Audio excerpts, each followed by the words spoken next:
And now, as dawn rose from her couch beside Tithonus, harbinger of light alike to mortals and immortals, the gods met in council, and with them Zeus, the Lord of Thunder, who is their king.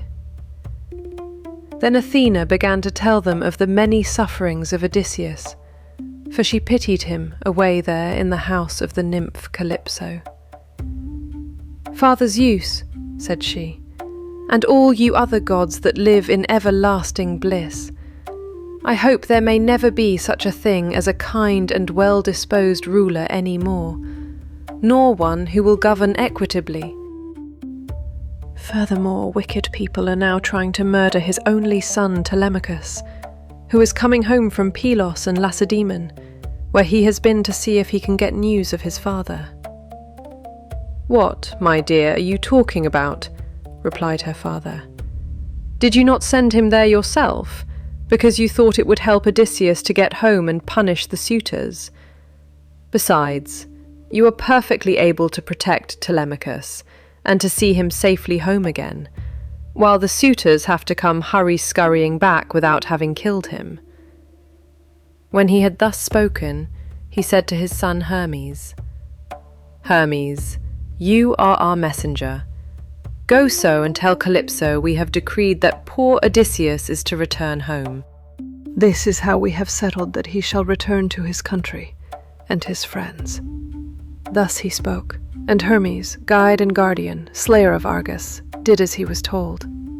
At once he bound on his glittering golden sandals, with which he could fly like the wind over land and sea. He took the wand with which he seals men's eyes in sleep, or wakes them just as he pleases, and flew holding it in his hand over Phaeacia. Then he swooped down through the firmament till he reached the level of the sea, whose waves he skimmed like a cormorant that flies fishing every hole and corner of the ocean, and drenching its thick plumage in the spray. As for herself, she was busy at her loom, shooting her golden shuttle through the warp, and singing beautifully.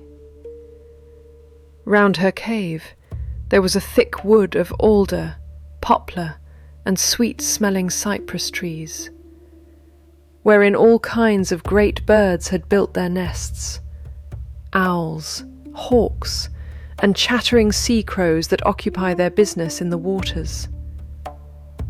A vine, loaded with grapes, was trained and grew luxuriantly about the mouth of the cave. Calypso gave Hermes a seat and said, "Why have you come to see me, Hermes? Honoured and ever welcome, for you do not visit me often. Say what you want. I will do it for you at once if I can, and if it can be done at all. But come inside, and let me set refreshment before you." As she spoke, she drew a table loaded with ambrosia beside him, and mixed him some red nectar. So Hermes ate and drank till he had had enough, and then said, "We are speaking god and goddess to one another, and you ask me why I have come here, and I will tell you truly as you would have me do. Zeus sent me." On their way home they sinned against Athena, who raised both wind and waves against them, so that all his brave companions perished, and he alone was carried here by wind and tide. Zeus says that you are to let this man go at once, for it is decreed that he shall not perish here, far from his own people, but shall return to his house and country, and see his friends again. Calypso trembled with rage when she heard this. "You gods," she exclaimed, "ought to be ashamed of yourselves. You are always jealous, and hate seeing a goddess take a fancy to a mortal man, and live with him in open matrimony." I found the poor creature sitting all alone astride of a keel, for Zeus had struck his ship with lightning and sunk it in mid-ocean, so that all his crew were drowned, while he himself was driven by wind and waves onto my island. I got fond of him and cherished him, and had set my heart on making him immortal, so that he should never grow old all his days. Still, I cannot cross Zeus, nor bring his counsels to nothing. So, if he insists upon it, let the man go beyond the seas again. But I cannot send him anywhere myself, for I have neither ships nor men who can take him. As for the daytime, he spent it on the rocks and on the seashore, weeping, crying aloud for his despair, and always looking out upon the sea. Calypso then went close up to him and said, "My poor fellow, you shall not stay here grieving and fretting your life out any longer. I am going to send you away of my own free will. So go, cut some beams of wood, and make yourself a large raft with an upper deck that it may carry you safely over the sea. I will put bread, wine, and water on board to save you from starving. Not even a well-found ship with a fair wind could venture on such a distant voyage. Nothing that you can say or do shall make me go on board a raft unless you first solemnly swear that you mean me no mischief." Calypso smiled at this and caressed him with her hand.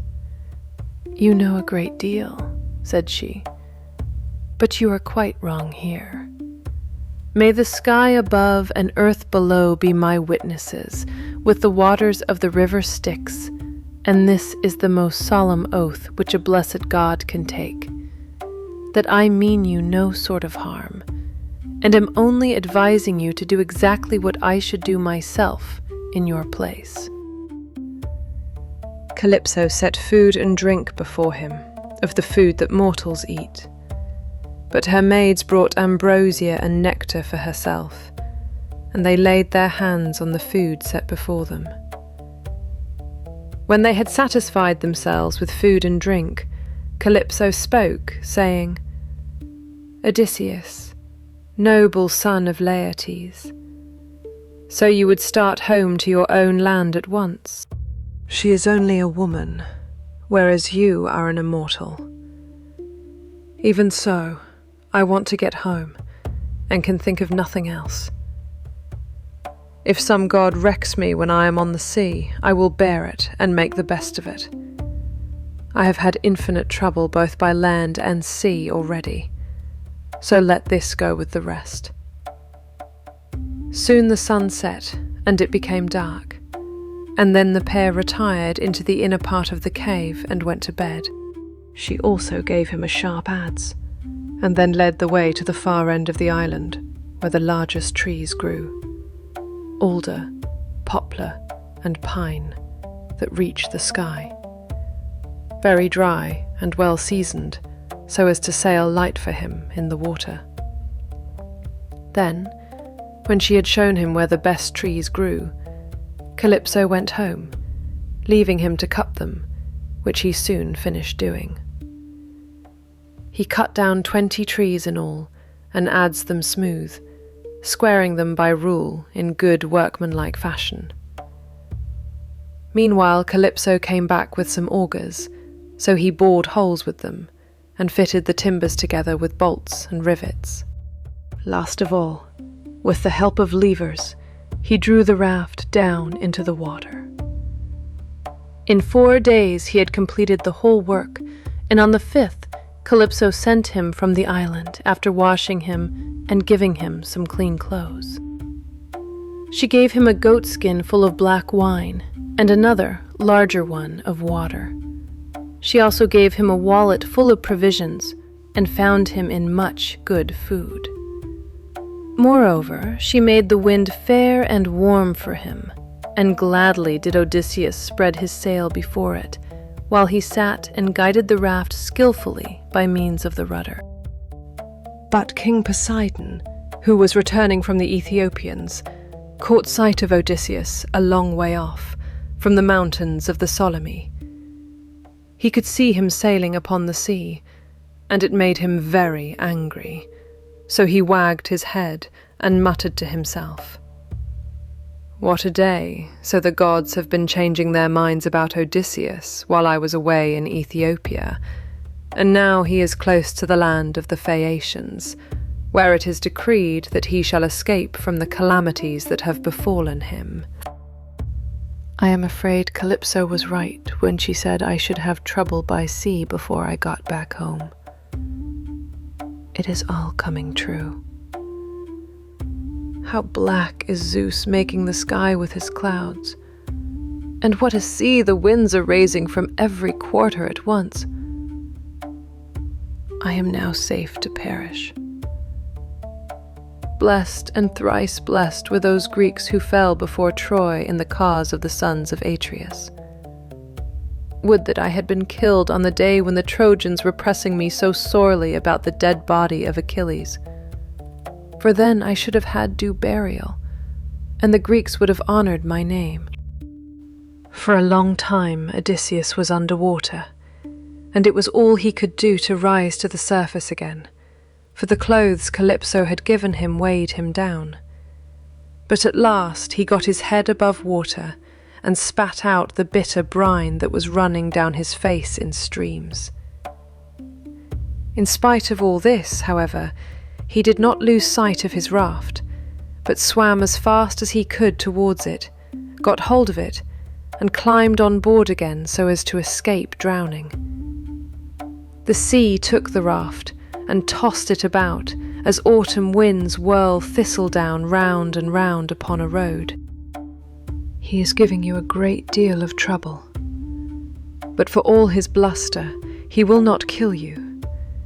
You seem to be a sensible person. Do then as I bid you. Strip. Leave your raft to drive before the wind, and swim to the Phaeacian coast, where better luck awaits you. And here, take my veil and put it round your chest. It is enchanted, and you can come to no harm so long as you wear it. As soon as you touch land, take it off, throw it back as far as you can into the sea, and then go away again. With these words, she took off her veil and gave it to him. I know what I will do. I am sure it will be best. No matter what happens, I will stick to the raft as long as her timbers hold together. But when the sea breaks her up, I will swim for it. I do not see how I can do any better than this. While he was thus in two minds, Poseidon sent a terrible great wave that seemed to rear itself above his head till it broke right over the raft, which then went to pieces as though it were a heap of dry chaff tossed about by a whirlwind. Odysseus got astride of one plank and rode upon it as if he were on horseback. But Athena resolved to help Odysseus. So she bound the ways of all the winds except one, and made them lie quite still. But she roused a good stiff breeze from the north that should lay the waters till Odysseus reached the land of the Phaeacians, where he would be safe. Then he floated about for 2 nights and 2 days in the water, with a heavy swell on the sea, and death staring him in the face. But when the 3rd day broke, the wind fell, and there was a dead calm, without so much as a breath of air stirring. As he rose on the swell, he looked eagerly ahead, and could see land quite near. When, however, he got within earshot, he began to hear the surf thundering up against the rocks, for the swell still broke against them with a terrific roar. Everything was enveloped in spray. There were no harbours where a ship might ride, nor shelter of any kind, but only headlands, low-lying rocks, and mountain tops. Odysseus's heart now began to fail him, and he said despairingly to himself, "Alas, Zeus has let me see land after swimming so far that I had given up all hope, but I can find no landing place, for the coast is rocky and surf-beaten, the rocks are smooth and rise sheer from the sea, with deep water close under them, so that I cannot climb out for want of foothold.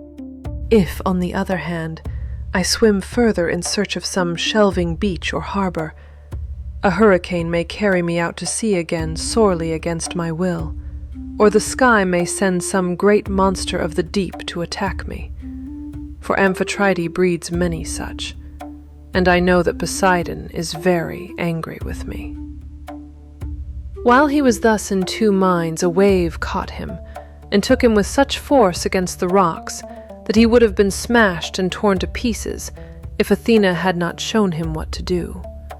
He caught hold of the rock with both hands and clung to it, groaning with pain, till the wave retired, so he was saved that time.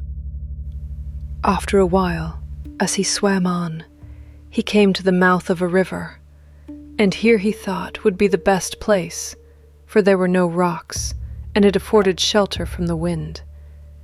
He felt that there was a current, so he prayed inwardly and said, "Hear me, O king, whoever you may be, and save me from the anger of the sea god Poseidon, for I approach you prayerfully. Anyone who has lost his way has at all times a claim even upon the gods. Why in my distress I draw near to your stream and cling to the knees of your riverhood." His body was all swollen, and his mouth and nostrils ran down like a river with sea water, so that he could neither breathe nor speak, and lay swooning from sheer exhaustion. Soon, when he had got his breath and came to himself again, he took off the scarf that Ino had given him and threw it back into the salt stream of the river. And then Ino received it into her hands from the wave that bore it towards her. Then he left the river, laid himself down among the rushes, and kissed the bounteous earth.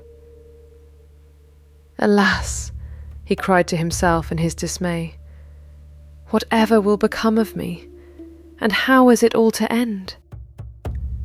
There he crept beneath 2 shoots of olive that grew from a single stalk, the one an ungrafted sucker, while the other had been grafted. No wind, however squally, could break through the cover they afforded, nor could the sun's rays pierce them, nor the rain get through them, so closely did they grow into one another. Odysseus crept under these, and began to make himself a bed to lie on, for there was a great litter of dead leaves lying about, enough to make a covering for 2 or 3 men, even in hard winter weather. He was glad enough to see this, so he laid himself down and heaped the leaves all round him. So here Odysseus slept, overcome by sleep and toil.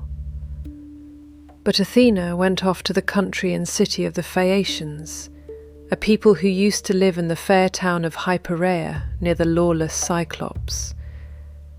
Now the Cyclops was stronger than they and plundered them, so their king Nausithous moved them from there and settled them in Scheria, far from all other people. He surrounded the city with a wall, built houses and temples, and divided the lands among his people. But he was dead and gone to the house of Hades, and King Alcinous, whose counsels were inspired of the sky, was now reigning. To his house then did Athena hie in furtherance of the return of Odysseus. "Here are your clothes, all lying in disorder. Yet you are going to be married almost immediately, and should not only be well dressed yourself, but should find good clothes for those who attend you. This is the way to get yourself a good name, and to make your father and mother proud of you. Suppose, then, that we make tomorrow a washing day, and start at daybreak. I will come and help you, so that you may have everything ready as soon as possible.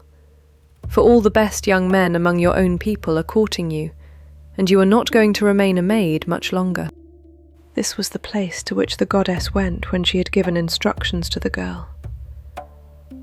After a while, morning came and woke Nausicaa, who began wondering about her dream. She so went to the other end of the house to tell her father and mother all about it, and found them in their own room. Her mother was sitting by the fireside, spinning her purple yarn with her maids around her, and she happened to catch her father just as he was going out to attend a meeting of the town council, which the Phaeacian alderman had convened. She stopped him and said, "Papa dear, could you manage to let me have a good big wagon?" "Be off with you, and the men shall get you a good strong wagon with a body to it that will hold all your clothes." On this he gave his orders to the servants, who got the wagon out, harnessed the mules and put them to, while the girl brought the clothes down from the linen room and placed them on the wagon. Her mother prepared her a basket of provisions with all sorts of food set before them, and a goatskin full of wine. The girl now got into the wagon, and her mother gave her also a golden cruse of oil, that she and her women might anoint themselves. Here they unharnessed the mules and turned them out to feed on the sweet, juicy herbage that grew by the waterside. They took the clothes out of the wagon, put them in the water, and vied with one another in treading them in the pits to get the dirt out. After they had washed them and got them quite clean, they laid them out by the seaside, where the waves had raised a high beach of shingle, and set about washing themselves and anointing themselves with olive oil. Then they got their dinner by the side of the stream, and waited for the sun to finish drying the clothes. When it was time for them to start home, and they were folding the clothes and putting them into the wagon, Athena began to consider how Odysseus should wake up and see the handsome girl who was to send him to the city of the Phaeacians. The girl, so, threw a ball at one of the maids, which missed her and fell into deep water. On this they all shouted, and the noise they made woke Odysseus, who sat up in his bed of leaves and began to wonder what it might all be. "Alas," said he to himself, "what kind of people have I come amongst? Are they cruel, savage and uncivilized, or hospitable and humane?" He looked like some lion of the wilderness that stalks about, exulting in his strength and defying both wind and rain. His eyes glare as he prowls in quest of oxen, sheep, or deer, for he is famished, and will dare break even into a well-fenced homestead, trying to get at the sheep. Even such did Odysseus seem to the young women, as he drew near to them all naked as he was, for he was in great want. On seeing one so unkempt and so begrimed with salt water, the others scampered off along the spits that jutted out into the sea. But the daughter of Alcinous stood firm, for Athena put courage into her heart and took away all fear from her. "If you are a goddess and dwell in the sky, I can only conjecture that you are Zeus's daughter, Artemis, for your face and figure resemble none but hers. If, on the other hand, you are a mortal and live on earth, thrice happy are your father and mother. Thrice happy, too, are your brothers and sisters. How proud and delighted they must feel when they see so fair a scion as yourself going out to a dance. Most happy, however, of all, will he be whose wedding gifts have been the richest, and who takes you to his own home. I never yet saw anyone so beautiful, neither man nor woman, and am lost in admiration as I behold you. The winds and waves have taken me, all the way from the Aegean island, and now fate has flung me upon this coast that I may endure still further suffering. For I do not think that I have yet come to the end of it, but rather that sky has still much evil in store for me. And now, O Queen, have pity upon me, for you are the first person I have met, and I know no one else in this country. Show me the way to your town, and let me have anything that you may have brought here to wrap your clothes in. May the sky grant you in all things your heart's desire, husband, house, and a happy, peaceful home. Now, however, that you have come to this our country. You shall not want for clothes, nor for anything else that a foreigner in distress may reasonably look for. I will show you the way to the town, and will tell you the name of our people. We are called Phaeacians, and I am daughter to Alcinous, in whom the whole power of the state is vested." Then she called her maids and said, "Stay where you are, you girls. Can you not see a man without running away from him? Do you take him for a robber or a murderer?" They made Odysseus sit down in the shelter, as Nausicaa had told them, and brought him a shirt and cloak. They also brought him the little golden cruse of oil, and told him to go and wash in the stream. But Odysseus said, "Young women, please to stand a little on one side, that I may wash the brine from my shoulders and anoint myself with oil. For it is long enough since my skin has had a drop of oil upon it. I cannot wash as long as you all keep standing there." Then he went and sat down a little way off upon the beach, looking quite young and handsome, and the girl gazed on him with admiration. Then she said to her maids, "Hush, my dears, for I want to say something. I believe the gods who live in the sky have sent this man to the Phaeacians. When I first saw him, I thought him plain, but now his appearance is like that of the gods who dwell in the sky. I should like my future husband to be just such another as he is, if he would only stay here and not want to go away. But be sure and do as I bid you, for you seem to be a sensible person. As long as we are going past the fields and farmlands, follow briskly behind the wagon, along with the maids, and I will lead the way myself.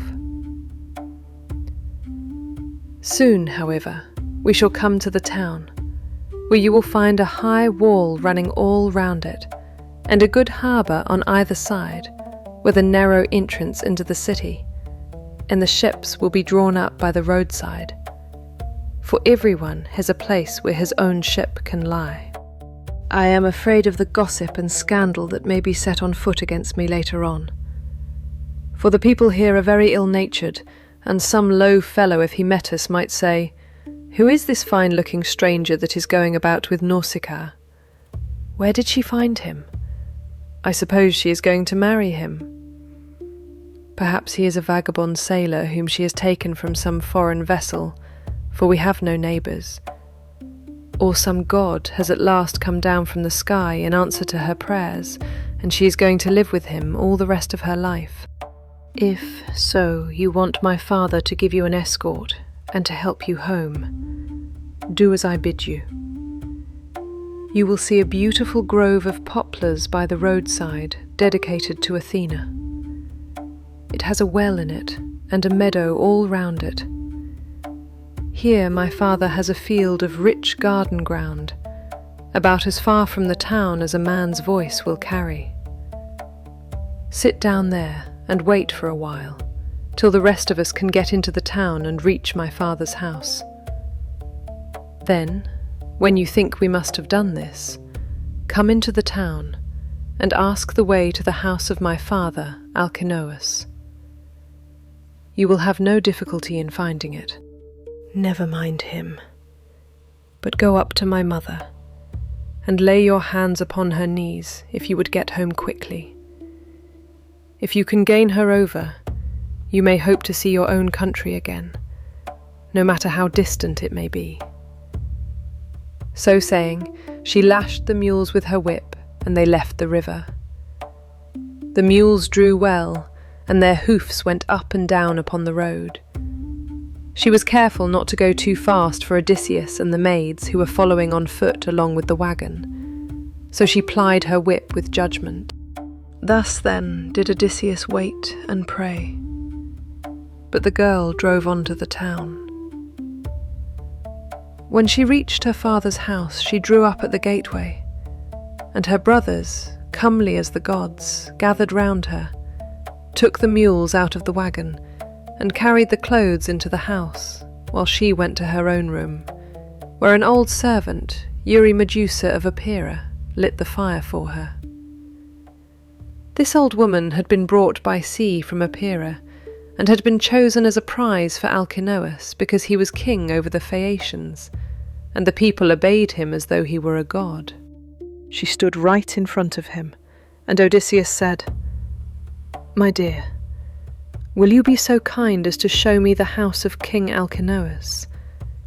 I am an unfortunate foreigner in distress, and do not know one in your town and country." Then Athena said, "Yes, father stranger, I will show you the house you want, for Alcinous lives quite close to my own father. I will go before you and show the way, but say not a word as you go, and do not look at any man, nor ask him questions, for the people here cannot abide strangers, and do not like men who come from some other place." He admired their harbours, ships, places of assembly, and the lofty walls of the city which, with the palisade on top of them, were very striking. And when they reached the king's house, Athena said, "This is the house, father stranger, which you would have me show you. You will find a number of great people sitting at table, but do not be afraid. Go straight in, for the bolder a man is, the more likely he is to carry his point, even though he is a stranger. First, find the queen. Her name is Arete, and she comes of the same family as her husband Alcinous. They both descend originally from Poseidon, who was father to Nausithous by Peribea, a woman of great beauty. Thus she both was, and still is, respected beyond measure by her children, by Alcinous himself, and by the whole people, who look upon her as a goddess and greet her whenever she goes about the city. For she is a thoroughly good woman, both in head and heart. And when any women are friends of hers, she will help their husbands also to settle their disputes. If you can gain her goodwill, you may have every hope of seeing your friends again, and getting safely back to your home and country."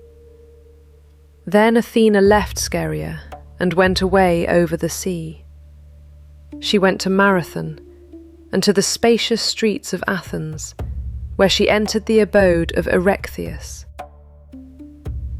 The doors were gold and hung on pillars of silver that rose from a floor of bronze, while the lintel was silver and the hook of the door was of gold. On either side there stood gold and silver mastiffs, which Hephaestus, with his consummate skill, had fashioned expressly to keep watch over the palace of King Alcinous. So they were immortal and could never grow old. Seats were ranged all along the wall, here and there from one end to the other, with coverings of fine woven work which the women of the house had made. Here the chief persons of the Phaeacians used to sit and eat and drink, for there was abundance at all seasons. As the Phaeacians are the best sailors in the world, so their women excel all others in weaving, for Athena has taught them all manner of useful arts, and they are very intelligent. Outside the gate of the outer court there is a large garden of about 4 acres, with a wall all round it. It is full of beautiful trees, pears, pomegranates, and the most delicious apples. There are luscious figs also, and olives in full growth. The fruits never rot nor fail all the year round, neither winter nor summer, for the air is so soft that a new crop ripens before the old has dropped.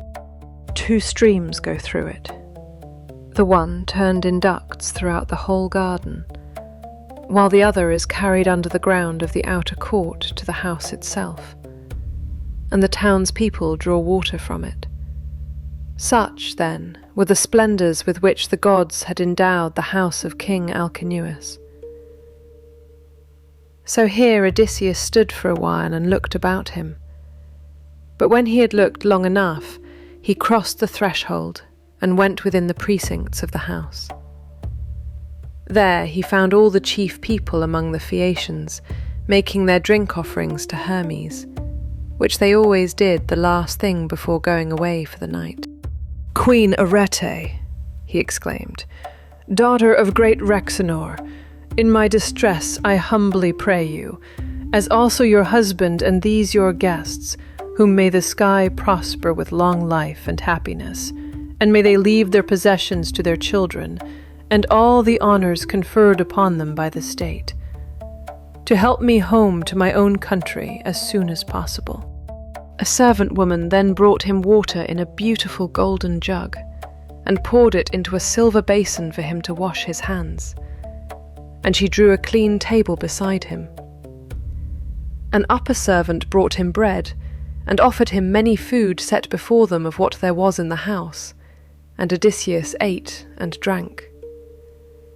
Then Alcinous said to one of the servants, "Pontonous, mix a cup of wine and hand it round, that we may make drink offerings to Zeus, the Lord of Thunder, who is the protector of all well-disposed suppliants."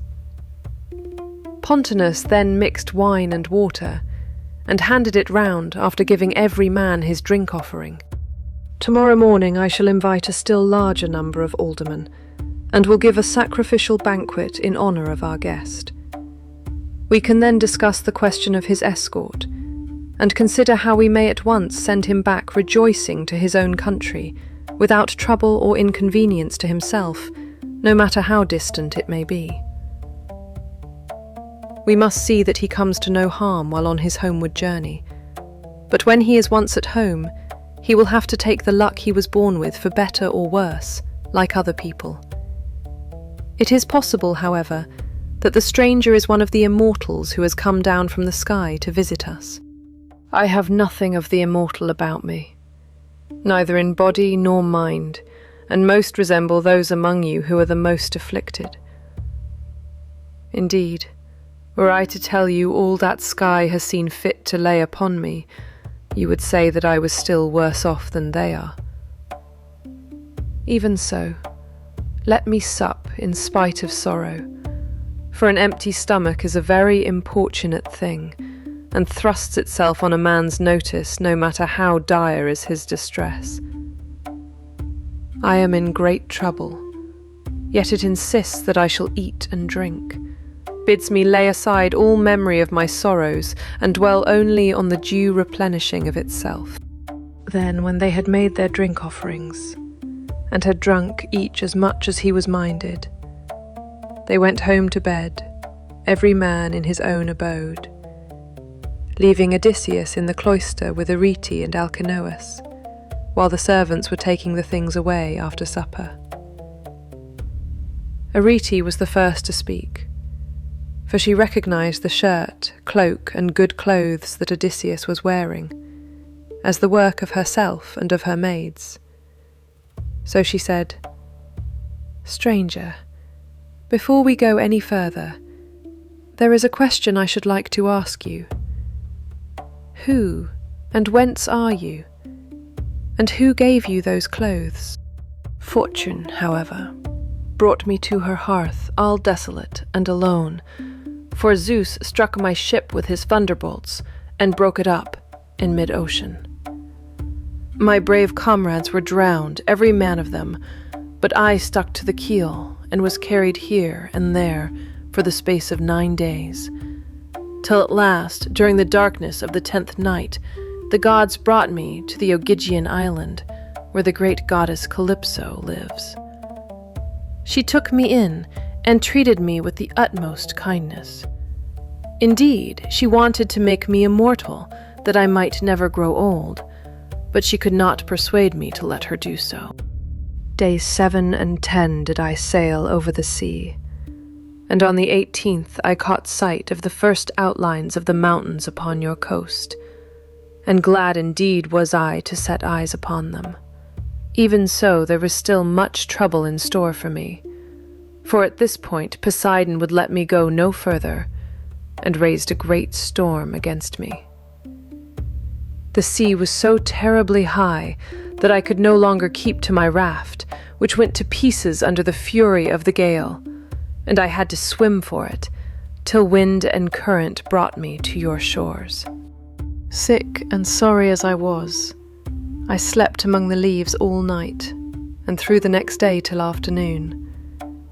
When I woke as the sun was westering, and saw your daughter's maidservants playing upon the beach, and your daughter among them looking like a goddess. I besought her aid, and she proved to be of an excellent disposition, much more so than could be expected from so young a person, for young people are apt to be thoughtless. She gave me plenty of bread and wine, and when she had me washed in the river, she also gave me the clothes in which you see me. Every human being is sometimes a little suspicious and irritable. Stranger, replied Alcinous, I am not the kind of man to get angry about nothing. It is always better to be reasonable. But by Father Zeus, Athena, and Apollo, now that I see what kind of person you are, and how much you think as I do, I wish you would stay here, marry my daughter, and become my son-in-law. If you will stay, I will give you a house and an estate, but no one, the sky forbid, shall keep you here against your own wish, and that you may be sure of this, I will attend tomorrow to the matter of your escort. You will thus see how much my ships excel all others, and what magnificent oarsmen my sailors are. Then was Odysseus glad, and prayed aloud, saying, Father Zeus, grant that Alcinous may do all as he has said, for so he will win an imperishable name among mankind, and at the same time I shall return to my country. Thus did they converse. Then Arete told her maids to set a bed in the room that was in the gatehouse, and make it with good red rugs, and to spread coverlets on the top of them with woolen cloaks for Odysseus to wear.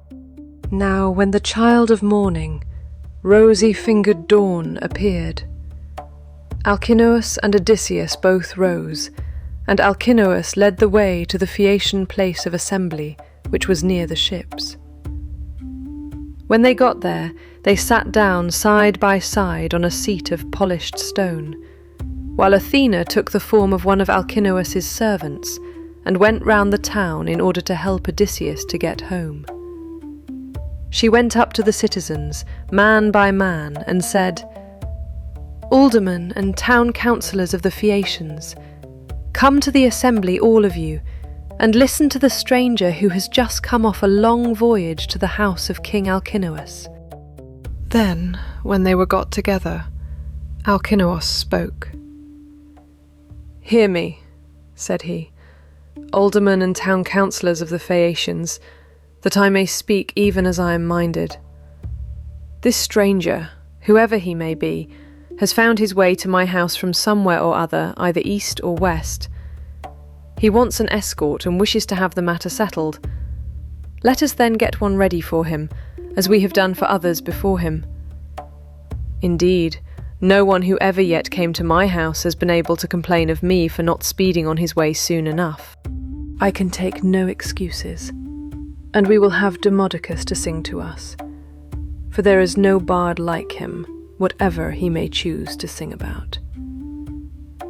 Alcinous then led the way, and the others followed after, while a servant went to fetch Demodocus.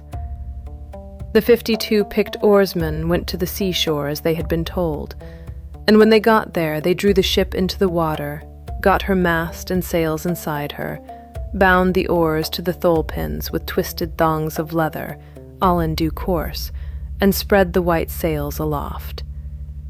They moored the vessel a little way out from land, and then came on shore and went to the house of King Alcinous. A servant soon led in the famous bard Demodocus, whom a muse had dearly loved, but to whom she had given both good and evil. For though she had endowed him with a divine gift of song, she had robbed him of his eyesight.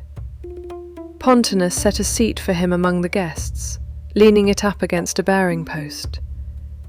He hung the lyre for him on a peg over his head, and showed him where he was to feel for it with his hands. He also set a fair table, with a basket of victuals by his side, and a cup of wine, from which he might drink whenever he was so disposed. Here was the beginning of the evil that by the will of Zeus fell both upon Greeks and Trojans. Thus sang the bard, but Odysseus drew his purple mantle over his head and covered his face, for he was ashamed to let the Phaeacians see that he was weeping. When the bard left off singing, he wiped the tears from his eyes, uncovered his face, and, taking his cup, made a drink offering to the gods. But when the Phaeacians pressed Demodocus to sing further, for they delighted in his lays, then Odysseus again drew his mantle over his head and wept bitterly. No one noticed his distress except Alcinous, who was sitting near him, and heard the heavy sighs that he was heaving. A servant hung Demodocus's lyre on its peg for him, led him out of the cloister, and set him on the same way as that along which all the chief men of the Phaeacians were going to see the sports. A crowd of several thousands of people followed them, and there were many excellent competitors for all the prizes. Acroneus, Ocealus, Elatrius, Nautius, Primnius, Anchialus, Eretmius, Pontius, Proreus, Thun, Anabyssinius, and Amphialus, son of Polinius, son of Tecton. There was also Euryalus, son of Naubolus, who was like Ares himself, and was the best-looking man among the Phaeacians except Laodamas. 3 sons of Alcinous, Laodamas, Halios, and Clytoneus competed also. The foot races came first. They then turned to the painful art of wrestling, and here Euryalus proved to be the best man. Amphialus excelled all the others in jumping, while at throwing the disc there was no one who could approach Elatrius. Alcinous's son Laodamas was the best boxer, and he it was who soon said, when they had all been diverted with the games, "Let us ask the stranger whether he excels in any of these sports. He seems very powerfully built. There is nothing that does anyone so much credit all his life long as the showing himself a proper man with his hands and feet. Have a try so at something, and banish all sorrow from your mind. Your return home will not be long delayed, for the ship is already drawn into the water, and the crew is found." Odysseus answered, "Laodamas, why do you taunt me in this way? My mind is set rather on cares than contests. One man may be of weak presence, but Sky has adorned this with such a good conversation that he charms every one who sees him. His honeyed moderation carries his hearers with him, so that he is leader in all assemblies of his fellows, and wherever he goes he is looked up to. Another may be as handsome as a god, but his good looks are not crowned with discretion. This is your case. No god could make a finer-looking fellow than you are, but you are a fool. Your ill-judged remarks have made me exceedingly angry, and you are quite mistaken, for I excel in a great many athletic exercises." Then, swinging it back, he threw it from his brawny hand, and it made a humming sound in the air as he did so. The Phaeacians quailed beneath the rushing of its flight as it sped gracefully from his hand and flew beyond any mark that had been made yet. Athena, in the form of a man, came and marked the place where it had fallen. "A blind man, sir," said she, "could easily tell your mark by groping for it. It is so far ahead of any other." If anyone wants to have a bout with me, let him come on, for I am exceedingly angry. I will box, wrestle, or run, I do not care what it is, with any man of you all except Laodamas, but not with him, because I am his guest, and one cannot compete with one's own personal friend. At least, I do not think it a prudent or a sensible thing for a guest to challenge his host's family at any game, especially when he is in a foreign country. He will cut the ground from under his own feet if he does. I far excel everyone else in the whole world of those who still eat bread upon the face of the earth. But I should not like to shoot against the mighty dead, such as Heracles or Eurytus the Oechalian, men who could shoot against the gods themselves. This, in fact, was how Eurytus came prematurely by his end, for Apollo was angry with him and killed him because he challenged him as an archer. I can throw a dart farther than anyone else can shoot an arrow. Running is the only point in respect of which I am afraid some of the Phaeacians might beat me, for I have been brought down very low at sea. I hope you will apprehend my meaning, and will explain to any one of your chief men who may be dining with yourself and your family when you get home, that we have an hereditary aptitude for accomplishments of all kinds. We are not particularly remarkable for our boxing, nor yet as wrestlers, but we are singularly fleet of foot and are excellent sailors. We are extremely fond of good dinners, music, and dancing. Soon the servant came back with Demodocus's lyre, and he took his place in the midst of them. And then the best young dancers in the town began to foot and trip it so nimbly that Odysseus was delighted with the merry twinkling of their feet. Meanwhile the bard began to sing the loves of Ares and Aphrodite, and how they first began their intrigue in the house of Hephaestus. Ares made Aphrodite many presents and defiled King Hephaestus's marriage bed, so the son, who saw what they were about, told Hephaestus. As soon as he had spread the chains all over the bed, he made as though he was setting out for the fair state of Lemnos, which of all places in the world was the one he was most fond of. But Ares kept no blind lookout, and as soon as he saw him start, hurried off to his house, burning with love for Aphrodite. He was in a furious passion, and stood in the vestibule making a dreadful noise as he shouted to all the gods. "Father Zeus," he cried, "and all you other blessed gods who live forever, come here and see the ridiculous and disgraceful sight that I will show you. Zeus's daughter Aphrodite is always dishonoring me because I am lame. She is in love with Ares, who is handsome and clean-built, whereas I am a cripple. But my parents are to blame for that, not I. They ought never to have begotten me. Come and see the pair together asleep on my bed. It makes me furious to look at them." Then the givers of all food set before them stood in the doorway, and the blessed gods roared with inextinguishable laughter as they saw how cunning Hephaestus had been.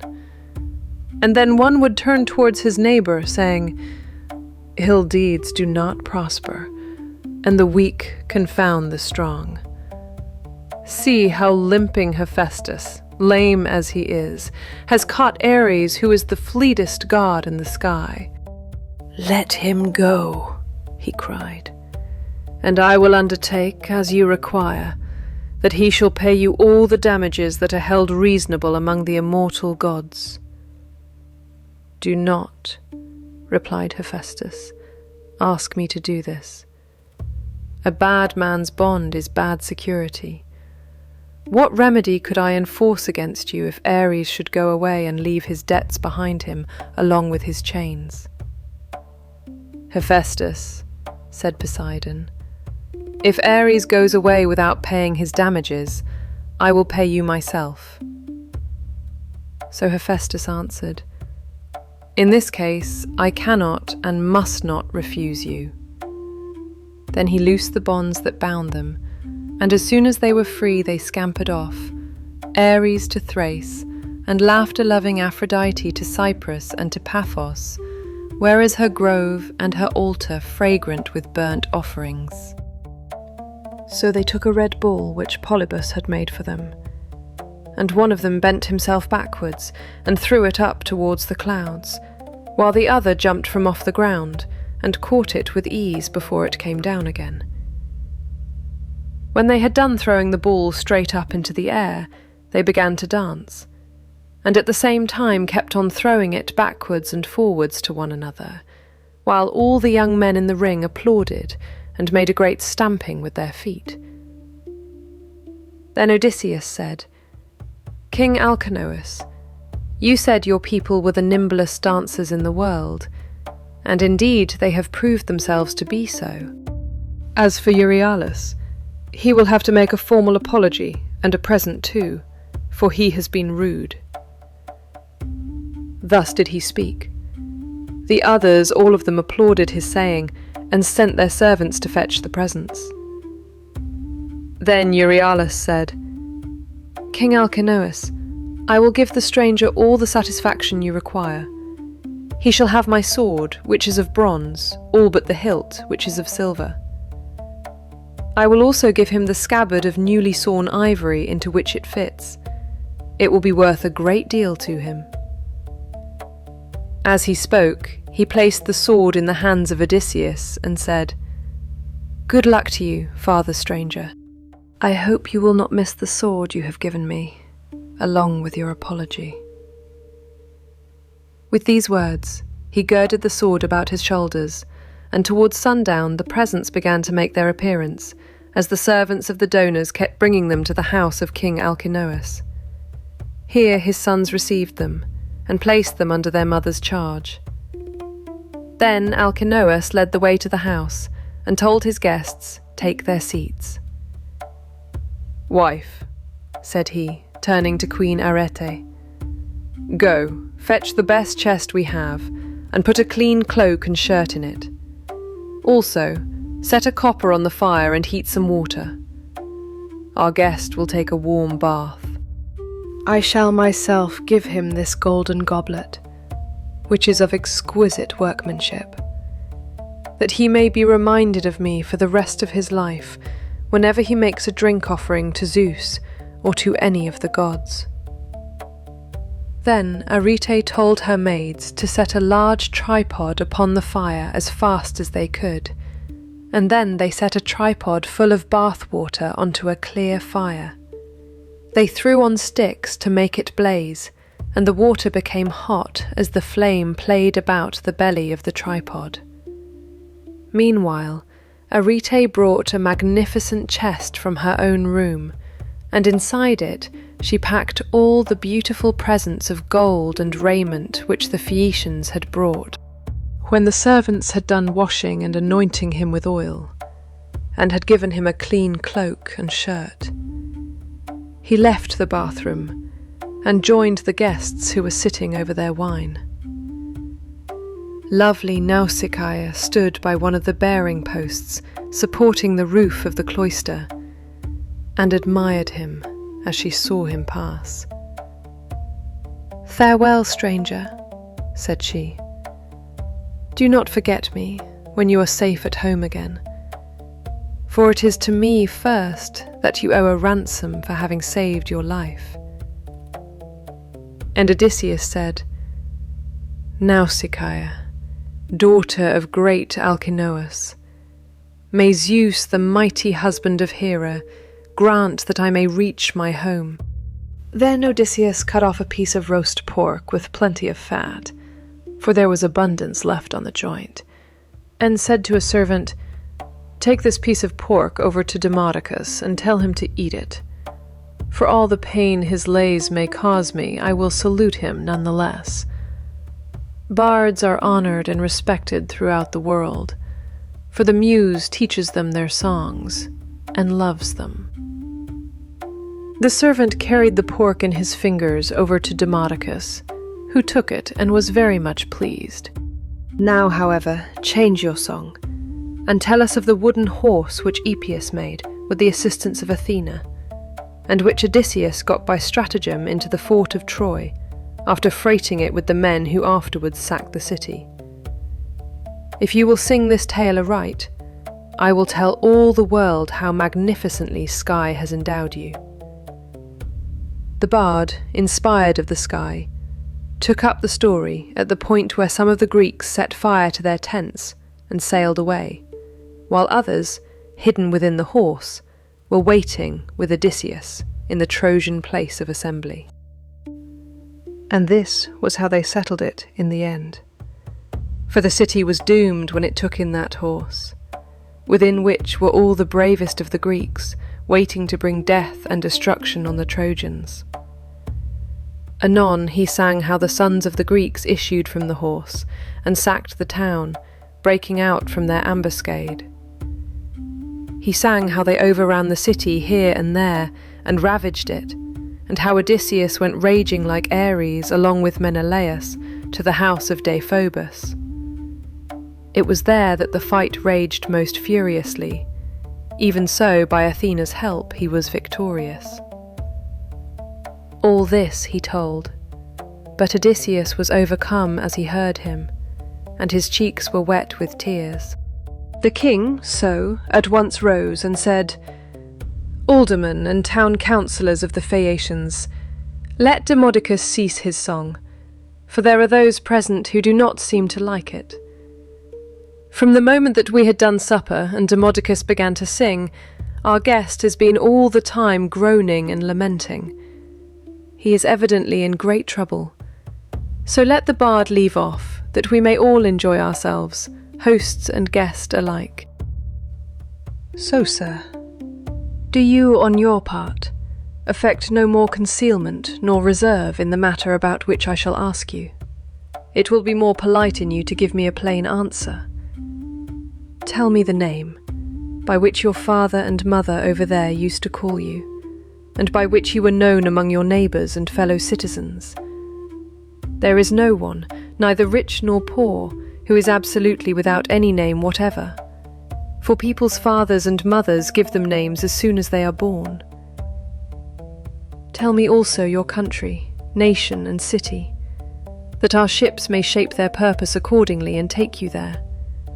For the Phaeacians have no pilots.